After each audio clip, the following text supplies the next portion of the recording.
Wake that ass up. Early in the morning. The Breakfast Club. Morning, everybody. It's DJ Envy, Angela Yee, Charlamagne the Guy. We are the Breakfast Club. We got a special guest in the building. Yes, sir. Dr. Oz. Feel blessed today. Lucky to be here. What up, Doc? Just today? You don't feel blessed every day? Every day, but especially around you, just the energy. There's an animal-like charisma coming from you, emanating from you. Well, thank you, Careful. Doc. He's very kinky this morning, Doc. I'm sliding Be over very close. careful. I'm sliding over to him now. I What are you appreciate going to do that. with these allergies? I saw you were having some allergy problems. Oh my goodness! I don't usually get them that bad Right, me at all. neither. But I looked in the U.S. Weather Service, and literally the tree pollen map is a bullseye on this area. And so I did two things. First, I started using neti pot.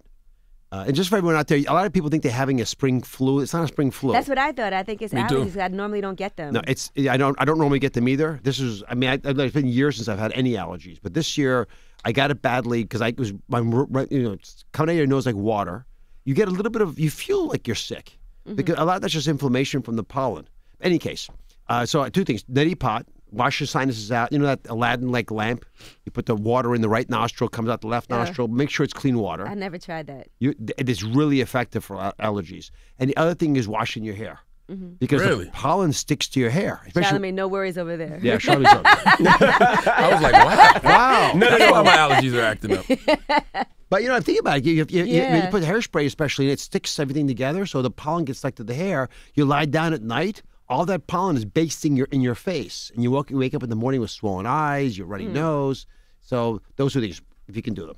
Okay, And perfect. it worked very effectively. See, I'm not very, very open breath. Because I keep thinking I'm sick, and then now that I was looking at what you said, and people are saying, does it have to do with global warming? Because people are also saying allergies are worse because of global warming. Yes, because if your winters aren't the right temperature and you get too much moisture at the wrong time, you start to stimulate lots more pollen into the air. And there's no question that changing weather patterns plays a huge role. Okay. Yeah, I thought I had bronchitis, but it was just allergies. Yeah, I can't tell you the number of people who I posted on it over the weekend, but I've been hearing about it from everybody. And there's no flu epidemic right now. This is all allergies. It's just hitting us. And the tree pollen was. I mean, it's crazy how much of the map is all dark red. Red means lots of pollen. I mean, years since I've had any problems at all. Now, when you sat down, you said you wanted to talk about CBD, and that was good because, I was going to ask you about CBD because I've been on CBD for about 3-4 months now. Hey, why are you taking it? I like it for my anxiety, and it makes me sleep. So I take the syrup, I take the gummies, and I take the drops that you put under your tongue, and I like the cream on my joints. Is it good for Everything. you? Is the CBD oil good? So we did a big investigation on CBD oils. Here's my personal belief. It's not been proven, but I do believe it has wonderful medicinal benefits. But, and there's a big but here. But We got 13 products, East Coast, West Coast, looking all over the place. 10 of them did not have what they said was in it. Ooh. really, 5 of them had nothing. So it's not really regulated yet. Not regulated at all. And I actually calling on the government. This is one. Look, I don't like the government getting involved in these things, but either the industry needs to do it or the government needs to do it. But there are a lot of people, Charlamagne, who are going to listen to you right now, go out and buy a CBD product, and they're going to have a miserable result. Pay a lot of money with no benefit. Why? Because they bought fake stuff. And how do you tell? It's hard. Right. Right? Were they tested independently? Is it a reputable company? It's hard to know all that stuff. I get mine from a pharmacy. But a lot of them, the ones that we've tested, were sold in pharmacies. That's where we bought them from. Can you how make did it they get so yourself? big recently? Because CBD oil has been around for a long time. The But it Farm seems Bill. for the last couple of years, it's huge market. The Farm Bill changed a lot of things because CBD comes from two sources. You can take the marijuana plant and take out the THC, take out the psychoactive element, and leave you with the other side benefits. Remember, marijuana is one of the oldest drugs known to man, so it's not novel. It's around because it had medicinal benefits. And then there's also the hemp plant. Now, the hemp plant was cut way back in America, in part because the cotton industry didn't really want to have hemp. They compete with each other. So when the new bill allowed hemp seeds to be harvested more readily, they can take the CBD out of the hemp, right? Like if you hemp seeds and hemp clothing, you can just take the CBD part out of it, and then you got the same thing. So whether CBD comes from a hemp plant or comes from a marijuana plant, it's still the same benefit to you theoretically. And that's why it's become so much more popular. But part of it is just marketing. Everyone thinks it does everything. Look, Charlamagne, it may work for some of those things. It probably doesn't help all of them equally well. Maybe it helps joint pain a lot, anxiety a lot, but not quite so good for sleep and not so beneficial for intestines or whatever. So people just start to shotgun it, and then they start to find their own little path. You might also think it's helping you mentally. Exactly. So you're Placebo. like, okay, I feel better now. Yeah, but it worries me a lot when 10 out of 13 specimens were fake. Yeah. Wow. Because that means most people are going to have a bad experience, and it's expensive. So what do they put What in it? about What's fake? Yeah, what's fake in it? They don't put CBD in it. There was literally no CBD in 5 of the products. None, Jesus. 0. And 4 of them had so little, It it was, wouldn't even do anything. Exactly. Can you make it yourself? No. You got to, first of all, you can smoke marijuana. You grow a marijuana plant yourself and just smoke that, and that will give you the CBD together with everything else. I actually think that, I'm not a big fan of recreational marijuana personally, because I don't think we should be reliant, most of us, on something outside of our body to get through life. But medicinal marijuana, I'm a big fan of. And I think it's wrong for law enforcement to be getting in the way of a doctor talking to a patient. So if you've got an anxiety problem, Charlamagne, you've written beautifully about this, and your doctor says a little bit of marijuana every day is fine, I'm good with that. And I actually believe it would have an impact on you. Montel Williams is the one who changed my mind on this, because Montel, U.S. Marine, fought for this country, risked everything, has MS. And medical marijuana does work for MS. And he knew it, and the guy's better than he's ever been now taking medical marijuana. He's not high. He takes little droplets and inhalers. He manages it with the doctor. That's the kind of way we should be using these products. And I treasured what I've learned from him, because I began to change my mind about how much we've used it as a weapon against people, when in fact it has. We've incarcerated 3 times more women now than 30 years ago. And it's most of it's drug stuff. And what, are you kidding me? And the people, the DEA, they don't want to be involved in this. They don't want to be in the middle of deciding whether a doctor should be prescribing Charlamagne medical marijuana for anxiety. And it certainly beats our other drugs they could put you on, including prescription drugs. What are the good CBD brands? I use Green Roads. Those are the products I buy. I don't even know which brands are good or not, because I've never looked at it. But I think the CBD industry ought to get together and create some kind of a certification process. They don't do it themselves. Don't let the government do it. Do it yourself. Say, we're going to stamp on this thing CBD real or something. Make some U.S. CBD or something that everyone can trust. But if in the meantime, go for big companies. The bigger the company, the more likely they're going to be giving you real stuff, because they're going to be going out of business otherwise. The people who lie are small companies. They're just making their money and they're moving on. Because they have it in all these corner stores Gas now. stations Yeah. everywhere. And so That's you where have we no bought it idea from. what it is. Yeah, I would not buy fly-by-nights. Find a big company, see if they tell you they're testing it. That's one nice thing, because maybe you can find out a little bit more truth there. Yeah, I never thought about it. I just assumed it was good because it was in the pharmacy. No, not at all. That's one of the problems we're running into. I tell you, we have so much misinformation about things because of moral hang-ups. That's one of the problems we're having with hallucinogens and magic mushrooms. That's psilocybin. Yeah, you may not remember this, but Bill Wilson, who's the guy who started Alcoholics Anonymous, actually, how did he stop drinking? Because there was no Alcoholics Anonymous for him, because he started it. He stopped drinking because he had this mystical experience, probably through hallucinogen, where he realized what the truth was. And that got him to realize that alcohol wasn't his path. He tried to get LSD into the AA program through the 50s and even into the 60s he was trying to do it. Why? Because he realized that for some people, if they weren't going to be able to meditate their way to peace, inner peace, there was maybe a hack, a one-time deal where you could take LSD just one time, have a new view of the world, and reset yourself. Let's think about it. What is addiction? Addiction happens because you create a fence around yourself to protect you, right? You build these little walls, and you don't realize till it's too late there's actually a cage. You're building walls to protect yourself, but it's actually locking you in. You get really rigid and you can't move. Then when the world doesn't react the way you want it to react, you panic. You get depressed. You start resorting to drugs. You start that's what PTSD is. PTSD is you have this triggered event that just sort of locks you into a spot where you're all handcuffed. You can't move. So how do you free yourself from that? Well, there's some different tactics. One of them is meditation, prayer. But if you can't get there, and that's hard to do sometimes for some people because it's so stuck, there are medications. Some of the most important medications are actually hallucinogens. LSD, psilocybin, magic mushroom, ayahuasca. And this is I'm not talking about raving in concerts. That's the worst way to do this stuff. This is not for recreational use, which is why I don't like what they're doing in Colorado. I think we ought to, however, free doctors to take care of patients. Have you ever tried any hallucinogens? I haven't, but I'll tell you why. I don't have a problem that I think it would help. I don't smoke. I don't drink.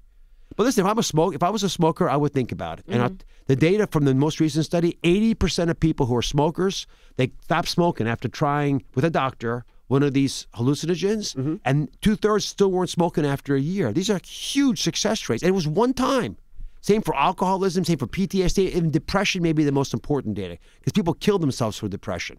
And if you can reset, like, you know, you turn your computer on and off if it locks up. That's basically what this is doing. So that's what hallucinogen is? What the fuck is the word? That's what they do. That's what they do. Reset you. Hallucinogen resets you. It allows you to see a world that you never realized existed. Now I did try mushrooms before. Y'all know that. What was it like? It was a nice experience, but my thought is this, right? Because I've always heard to take any hallucinogens, if you're not in a good frame of mind, if you're depressed, it actually makes it even worse because the hallucinations that you have are kind of a reflection of what's going on in your mind. So I've always been told, like, not to take it if you're feeling that way. Well, the doctors that I've spoken to on this topic say it needs to be guided. Right. So you take the pill, you lie down, you have to have this person make you feel safe. That sometimes the journey is not a happy journey because what you're going through is not happy. But if you feel safe, then at least you're not scared during the unhappy journey. And then you can process stuff. Like, I would never go out and try that. And I did it so long ago, but I would never go out and do it. We were in the Poconos, actually, me and my friends, and we were in the house, and we weren't going anywhere, so I felt safe. I was with my friends. I was in a good space. My hallucinations were amazing. It was very Alice in Wonderland. Winnie the Pooh characters joined us as well, and it was a good experience. And how did it change you afterwards at all? I felt very clear-headed afterward. Really?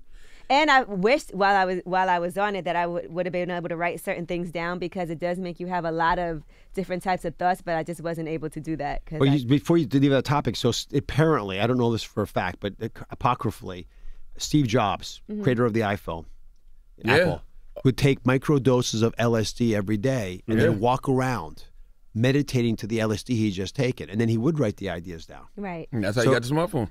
Well, he did break through. I mean, how did he make this thing come alive, this device we're all walking around with? It was his vision. Other people are sort of throwing the idea out there, but no one actually could envision. You know, it's a fine line between a vision and hallucination, right? Because other people have to see your vision. They won't see your hallucination. But sometimes you have to hallucinate to see past where you're locked in. And that's where the opportunities are. I personally wouldn't take it to be creative, but I would take it to solve a medical problem that was hindering me from being the person I want to be in life. The world I grew up in is so different now because, you know, people are saying use hallucinogens. They're saying don't wash your chicken. Like it's like everything that we grew up believing is the total opposite. They said now. You can't use dryer sheets either now. Did you see that report? No, is that right? Not to use dryer sheets. Why? That they're actually really bad for your clothes. Jesus Christ, you know what I'm saying? But I feel like people are taking the easy way out. Like you just said. You said meditation is what should work, but people can't meditate, so they give them drugs. Shouldn't we be teaching how to meditate instead of people taking these drugs that we don't know the side effects, we don't know the lasting effects on people? Well, you were kind to come to our Health Corps Gala. Correct. And Health Corps is our kids' foundation that teaches kids about how to cope with the world around them. It's one of the major things we focus on. How do you give kids mental resilience? How do you teach them to meditate or just to cope better so that when they finish their schooling, they're not falling around, unable to keep up with the world around them? You're absolutely right. Hallucinogens are designed for one-time use, two-time use with a doctor.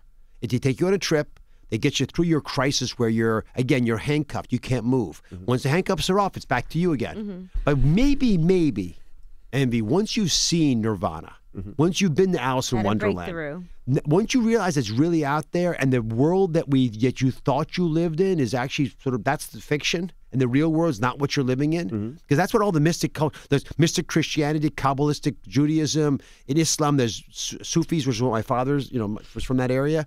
They all the same message, right? Hinduism, Buddhism, it's the veneer that you have created around yourself is a fake world. I see. Maybe I'm from a different place, right? Like I see people who, when a kid don't act right, oh, he has ADHD. If something's going wrong, oh, they have this type of problem. If something's going wrong in their life, oh, they have mental illness. And it feels like people are using this as an excuse, and it feels like it's a trend, it's a fad. And a lot of people that are affected by it are not getting help, and a lot of people are just using it as an excuse. I think it's a wonderfully wise insight. And people crutch off these things. Some folks have problems that appropriately need to be treated. A lot of times people were worried that big illnesses were being ignored. but there's a bit of a victim mentality. And I'll say I'm ADHD. Well, maybe you are, right? But it doesn't really matter. What are you going to do with it? Here's the big question we got to be asking ourselves: what's your story, right? Because if you don't know your story, you might be in a horror film. And if you're in someone else's story, you're not going to be the protagonist. You're not going to be the main player. So they're going to be the main player in their story. So you got to figure out what is your story. And there's nothing more powerful than a person who realizes that they have that ability. Because what's our goal in life, right? Our goal in life is take the chaos around us. That's in the Bible, right? It's first in all oral traditions, right? The chaos around us has to be tamed. How do you tame it? Through your truth. So your goal in life, take your truth, your wisdom, your insight, who you are, your power, take that chaos and make it into something that gives light to the world. That's the fundamental goal. That's why when Charlamagne came on the show, when we had Roseanne Barr on, that was really the key question I had for her. Because, you know, we can talk about whether it was racist tweet or this or that, and everyone has their own beliefs. I'm not going to change her mind. But I said, Roseanne, you're a rabbi. Your goal is to bring light to the world. Did that tweet bring light to the world? There's no way you can say yes. Right. And I think that's the metric we should be holding up to ourselves. So if I give you a medication for ADHD because you needed to get past the day, I get that. But don't crutch on that, and certainly don't believe you have to take that to get through your life. You should be able to figure out coping tactics because your whole life is about the challenges in it. Oh, that's what I think the problem was with the hood when we were growing up. We didn't learn any coping tactics because when people came with these, you know, ailments, people said, "Oh, get over it. Oh, there's nothing wrong with you." So the cycle never got broken. That's right. So it just kept the hood fucked up. That's why I think we need social emotional learning in schools. It's so funny you say that. I was at a good friend of mine's daughter graduated. Timmy Schreiber. He owns. That's my guy. You know Timmy? That's my man. All right, so Timmy. So Timmy Schreiber's mother started the Special Olympics. He runs Special Olympics. He was John F. Kennedy's nephew, right? His mother was John F. Kennedy's brother. And so and he's an educator. You know, it started at Yale. It's really great. I talk to him every 2 days. Well, then that's bad mouth them together now because we're very close. We go on vacations together. What I love the most about him is this very theme you're getting to. We teach kids how to do math in school. Yeah, learn math. You got to learn the math. And if you're going to be good in life, you got to know how to do a little bit of math. But if you can't cope, if you don't have emotional coping skills, like you're speaking to, which is why Health Corps and other groups like that. Tim's on the advisory board, by the way, of Health Corps for that very reason. I don't know how to get people to realize this. It is the biggest disservice we do to our youth. And I go to schools all over the country, and it makes me want to cry when I see them unable to do the coping skills that my coaches taught me in sports. I didn't learn it in English class. I learned it on the football field. Or you can learn it playing music, or you can learn it in fashion show. You can learn it many places. But if you're in the hood, you don't learn it at all. Exactly. Even learning how to treat each other, how to interact with each other. None. And that was that was the key problem about health inequalities. You talk about prejudice. Forget about all the other kinds of prejudice. The worst of all is setting someone up with a system that doesn't work for them. They can't compete, so they're not on the playing field. You're not going to get you're not scoring if you're not in the field. Once you're in the field, you got to compete, man. You got to earn it on your own. But no one's going to be able to compete if we block them. And so emotional stagnation is very common in some communities, and especially hits the African American community. Yeah, that's how me and Tim connected. Me and Tim connected through Tim Ryan, because me and Tim Ryan was having a conversation about SEL, and then Tim connected me to Tim Schreiber, and we've been building on it ever since. Well, for anyone out there who's got kids in school, summer's coming. It's summertime's when most kids start to really get their emotional skills together because they get to play with their friends and each other, and they play a role in it.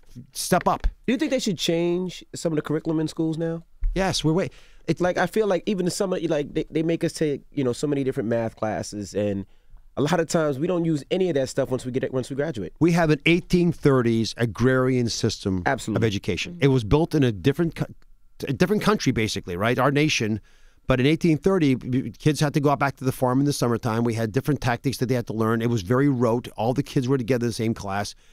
Look, we can be better than this. We need to reform education, not by throwing more money at it, but by focusing on things that make a difference for the ability of these kids to succeed. That's what's always kept our country successful, is that we didn't straitjacket our youth. Even the periodic table, right? Elements. When's the last time anybody used the periodic table? Well, I don't doctors even know might. what that is. Look it up. Yeah, but you can look it up, right? Yeah, you can I mean, also if look you're it up on your phone. That's the Yeah, chemistry if you're shit, gonna right? be if you're gonna be a chemist, you Can you stop understand. cursing, bro? Like that's the chemistry shit. Can you stop cursing? Like kids go to class, man. But did you see with the SATs now, they're also putting this thing where you can talk about things that you've gone through. Adversity score. Adversity score, yes. And I don't know if they're going to take that into consideration, though, at school. No, I think they will. It's so just so everybody. So they have the regular SAT numbers, right? You get your English and your your verbal and your math, and then they're going to have an extra 0 to 100 score, which will be based on how difficult it was. If you grow up in a community where there's no support, and you're not doing well financially, so you have to sort of lift yourself up by your own bootstraps. Well, that signifies something. That means, and you could still get the SAT score you got. That's important. So they'll use that. It's a nice way because colleges do it anyway. This puts a number on it. Right. So I can say, well, you're at 92 and he's at 7. So I want to take a couple 92s into my class because they got through hell and back, and they made it. Right. So it shows something. That's something different now. Now, should we wash our chicken or not? No, definitely not. Don't wash your No. chicken? I wash my chicken. I'm when- not going what do to you mean not don't wash wash my the chicken? chicken. When you wash your chicken, okay, so why do you wash chicken? To get the bacteria off it, right? Clean it, yeah. Clean it. So when you wash your chicken, you spray the salmonella all over the kitchen, everywhere. It just splatters everywhere. Then you put the chicken into the oven, and the heat from the oven would have killed that salmonella anyway. So now you took salmonella, put it on your salad, which you aren't going to heat up to 160 degrees, and then that's how you get salmonella. But it's all in the sink, and we wash it with hot just water. clean the It's in sink out. It doesn't always go in the sink. People wash their salad in their sink. When you splatter the water on the chicken, it goes outside the sink sometimes. It's been looked at. That's one of the problems. And the Now other that thing makes is- sense. And you also touch the chicken then. You touch chicken with your hands. But you and have to touch it anyway. Well, we take our chicken. I use it with I grab it with 2 fingers, but you can use prongs as well. Throw it in the oven and let the oven sterilize the chicken. Really? Then you don't have it on your hands, touching the salad, on the rest of the counter, your face, your mouth, by mistake. But what if you're like, okay, so say you take it out and you have to bread it, you have to put breadcrumbs on it, flour and all Still of that. fried now. Right. Okay. Dr. But you Allen's could being also healthy. put that. You could put that Dr. in Allen's the. You could put that in the saying, oven as well. We You don't could put it in have the any of oven. that things. We don't do that in my household. But Now, so now, look, any type of preparation that you have to do though is still going to get this. The salmonella. No matter what you do, there's no incremental benefit of watching the chicken. Really? If you wash it, you're not killing salmonella with water, believe it or not. Black people mad right now. Right. Yeah, I ain't gonna lie. I know you told me not to curse, but that's some white people shit, Doc. We gotta wash the chicken, Doc. Like, come on. Like, No, it doesn't. There's no benefit, please. what you said makes perfect sense, It does though. make That's sense. what they've been saying in all the But I articles. still gotta wash my chicken. No, though. save some lives here. Come on now. No more. Let's make that our anthem for the summer. No more washing chicken. Put it in the oven. Let the oven do the work for you. I've been washing chicken my whole life and I've Me never too. had salmonella. I know you wouldn't have had it anyway. You're wasting all that time washing chicken. What about washing your legs? Taylor Swift said she don't wash her legs. I would wash my legs. She says she does. She shaves and that she puts it down there, so she has to. Well, wash. let me ask you, how do you wash your bottom? That's the more important question. My ass? Yeah. I got 2 different rags. I got one rag for the body, and then I got a rag just for my privates. No, but I'm talking about when you go to the bathroom day in and day out, like you go to the bathroom in the next couple You hours. poop. You Front to poop. back. How You do you see me? How When do you wipe poop, your how ass do you when clean your poop? bottom? Front to back. This is getting Tissue. kinky though. This is getting Okay, kinky. now just real quickly, go like this. Purse your lips. Whoa. That's what your ass looks like right there. How do you know? Because biologically, Do that again, Charlamagne. I'm suing Dr. Oz. I don't know. That just made me feel That kinda looks uncomfortable. like his ass. Do it again. Yeah, that's his ass. That's his ass, Dr. Oz. Go ahead, Doc. You've seen it too. if I were to biopsy the skin around the lips, it's the exact same as your ass has. Oh. Exactly. Really? Yeah. So this tissue looks the same as tissue down below. If I were to get stuff on my lips, would I take sandpaper, toilet paper, and go like this, like this? No. No. You wash it with water. So you don't wash your ass? With water. I Oh. always do. But not soap.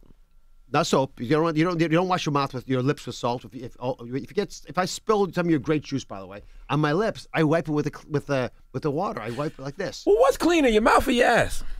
You know, interestingly, they both have tons of germs. And the Yeah. mouth has anaerobic germs, which are the ones without, they're both a problem. Because I would think I put more stuff in my mouth on a daily basis. You sure Yeah, do. we know. You do. You sure do. Shut up. But you know what I mean, right? Like, Yeah, we know what you And we mean. do. I think people will be using moist wet. I take toilet paper, I spit on it to moisten it, or use a You sink. whoa. Yeah. Freaky Stop. shit you spit got on on the Dr. toilet Oz this paper? morning. Where you spit on toilet paper and wipe your ass? Yes. Because that way it's not. Why don't you use a wet wipe? Wet wipes okay too, but wet wipes mess up the sewer system. I went over to I Brooklyn. put it in the garbage, not in the toilet. I That's don't flush part. them. That's to do that. So I went to Brooklyn. I went to the sewage treatment got facility, doomsday completely clogged up by wet wipes. Yeah. Because wet wipes don't dissolve. So Yeah, you're not spit supposed on to put wet wipes in the paper and wipe toilet. your ass? Yes, and so take it, fold it up, spit on there, and then you wipe your bottom, and then it's a moist wipe basically on your bottom. Throw that in the toilet because it gets dissolved perfectly, and Then you're you good got to go. But isn't it still wet tissue? Yeah, then you got toilet paper stuff in your ass. Well, no, you want high quality toilet paper, please. I mean, they don't High cheap quality. stuff. High quality spit. You need your Invest- mama's spit. You know your mama's spit that invest in- can clean off everything off your face. You need your mama's spit to wipe your ass. Now, what are your thoughts on Alabama This and is these crazy. anti-abortion laws that they're passing in Alabama? Well, that they've passed. Is that healthy? I'm really worried about it. I tell you, I've taken care of a lot of women who've had issues around childbirth. The problem with the law as it stands now, and I think the law was really only passed to generate a Supreme Court challenge, but most women don't know they're pregnant. It's 2 weeks past your last period when you have to decide by. Well, Yeah. I have people That's on the 6 show all the weeks time out. who never know they were pregnant, even when they were delivering. 50% of women don't know they're pregnant when they're pregnant. Jesus. So you're asking women to decide almost instantaneously if they're pregnant or not, and it's also banned in case of incest and rape, and so I don't quite get it as a doctor. And the other thing is this whole thing about heart beating. I mean, there are electrical changes at 6 weeks, but the heart's not beating. If you were to say, starting from when we can hear the heart, like when the heart's really doing something, that would be different. That's not 6 weeks though. Right. So if you can define life by a beating heart, then make it a beating heart, not little electrical changes in a cell that no one here would think about as a heart. And what really concerns me is I feel like it's banning safe abortions because women, if they're determined to do something, it just won't be done safely. So if you're determined to get an abortion, which has happened in the past, it'll be done in a dangerous way and it could actually kill you. It's as a doctor, just putting my doctor hat on, it's big time concern because I went to medical school in Philadelphia and I saw women who'd had coat hanger events. I mean, they're really traumatic events that happened when they were younger, before Roe versus Wade, and many of them were harmed for life, emotionally discarding anyway. Right. And listen, I'm at a personal level, I wouldn't want anyone in my family to have an abortion.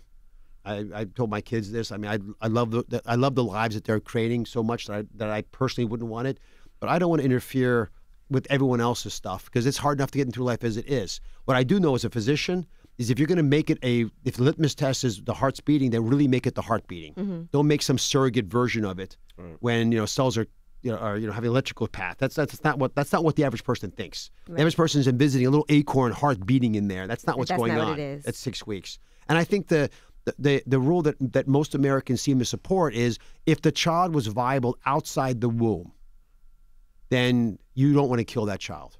If the child was not going to be able to survive outside the mom, then the mom runs the show. This is a hard issue for everybody because I get it, but just being logical about it, if you think that at the moment of conception you've got a life, then why would you even wait 6 weeks? Right? Then an in vitro fertilized egg is still a life. Then you would have to get rid of everything like Plan B. Everything goes away. Well, Plan B would be considered criminal under some of these laws. I mean, as a doctor, they said that they're going to lock doctors up if they perform these abortions. How did that make you feel? And would you still perform it? Because some doctors said, I'm still going to do it regardless in Alabama. I think your primary responsibility is to your patient, and the reason they say they're going to lock doctors up is because people don't want to say they're going to lock the moms up, because no one wants that. Right. But is this really one way we want to spend our time? There's so much, Right. so much we I got don't to get it. fix So in many the other world. things, right. Let's worry about the kids that are here. Exactly. That we We have have to take so care much of. we got to do already to take care of each other. To start picking fights on this, I always wonder about it. I got the same. It happens periodically. There are these moral issues that almost on purpose are inflamed, and people are different. Like the fur ban. Which band? They're trying to ban the fur, and people are saying no banning of the fur from the animals. They don't New want, York. they don't That's want in people New to York. shave their pubics. Well, I think people create some of these battles on purpose, and I think the reason we have a federal system where you have 50 states is if you don't want to have babies in Alabama, or if you do want to rather, and want to ban abortion, then make that loud and clear. But there's going to be a big sucking sound of businesses leaving there, Absolutely. and that's one of the reasons that the country is the way it is. And I don't want New York sensibilities in Alabama; they don't want it either, and we certainly don't want to adopt it. People's sensibilities from South Dakota and in Los Angeles. We're supposed to be a little different from each other. That's the crazy thing about it. We're supposed to celebrate our variations, our differences. Human society got here because we're different. I mean, and I'll just give you one little idea, just moving to the medical side. There's actually a genetic predisposition to disgust. So some people are more likely to disgust than others. Now, why does that matter? What is disgust about? Disgust is you don't want to be near smells or odors, et cetera. Why? Because, well, things that smell bad and have and look bad are often infected. So some people are hardwired to look for infected things and keep them away.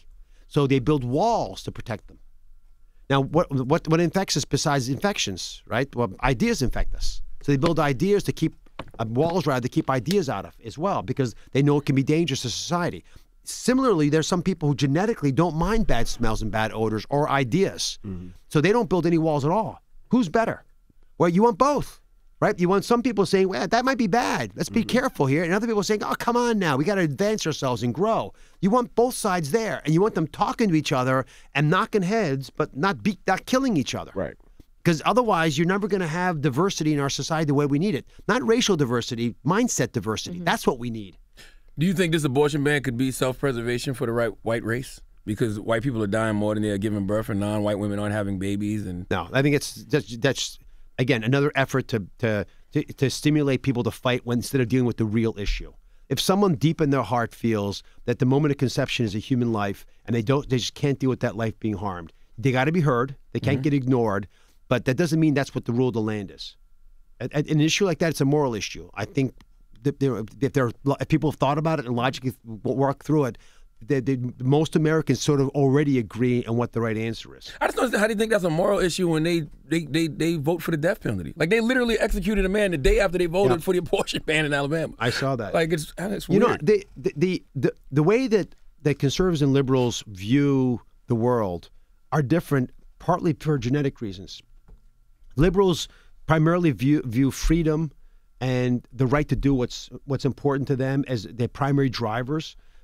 Conservatives tend to use other factors in addition, like, for example, this whole issue about hygiene and cleanliness. And but by that I say specifically, you don't want people pissing in your neighborhood. That's much more important to conservatives. So which is right. Peeing in your neighborhood? You know how there's some people that are really worked up about the sanctity of their neighborhood. The value that they have is sanctity, not freedom, but sanctity. Oh, got you. Right. So which one's right? Well, you want both, but in different amounts depending on who you are. But you can't just get rid of the other people. What they say is actually important for you to hear. Now everybody's trying to get their summer body. Yes, look, we have our Drink Fresh juice here that I did, and that I think has been really good for people to drink all natural, organic juices, no sugar added. I'm having the beet gingerade. Yes. And I should point, beet is one of the best ways to get of building red cells. So I already feel energized. And ginger helps with the nausea because sometimes Charlamagne can nauseate me. Yes, he can. Yes. But not beet today. is great right before you work out, too. That's you got to watch him when he tries to nauseate in the you. morning. You made us for a sick reason. talking about spitting on your asshole. I know. That was But weird. Did he turn you on? Because you went right back to that. What's the healthiest way to lose weight for the summer, Doc? Fast. Real quick, huge Fast. study. No, I mean fast. Like, what's the healthiest way to lose weight fast for the summer? Huge study just came out looking at this. Actually, the U.S. government helps support this. They took this group of people, 31-year-old healthy people, and they put them on one of two programs. And they put them in basically a lockdown area so they could only eat what they were given. Half the people got the same. By the way, they both had same numbers of fats, carbohydrates, everything, proteins. Half of them got it from whole food that came out of the ground, looking the way it looks when you eat it, and the other half got it through healthy processed food, like baked potato chips and like fiber sticks. Right. So again, same basic macronutrients, but half got from whole foods, the other half got it from processed things like soy isolates, but the exact same nutrient content. The group that got it from whole foods lost 500 calories a day. Wow. That's they weren't hungry.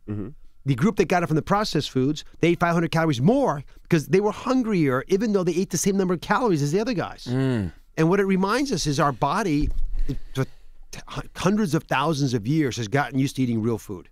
And so when we try to process the food, even if we're making healthy processed foods, it doesn't quite work. You can't trick your hormones. The people ate the whole food, their Ghrelin hormone. Ghrelin, Right. that sounds like gremlin. We learned about that. That's in your stomach. Yes. And you can reduce the amount of hunger. yeah. So it's like growling in your stomach. That hormone. It's like little animals that are hungry. Right. If they don't get turned down, you're going to keep eating. So the reason skinny people get skinny, the reason you lose weight fast, you're not hungry. And why aren't you hungry? Because you ate whole food. So eat whole food, but low carb version of it. Gotcha. So real protein, real fats, but not animal fats, but vegetable fats primarily. And the best way to do that is primarily be vegan.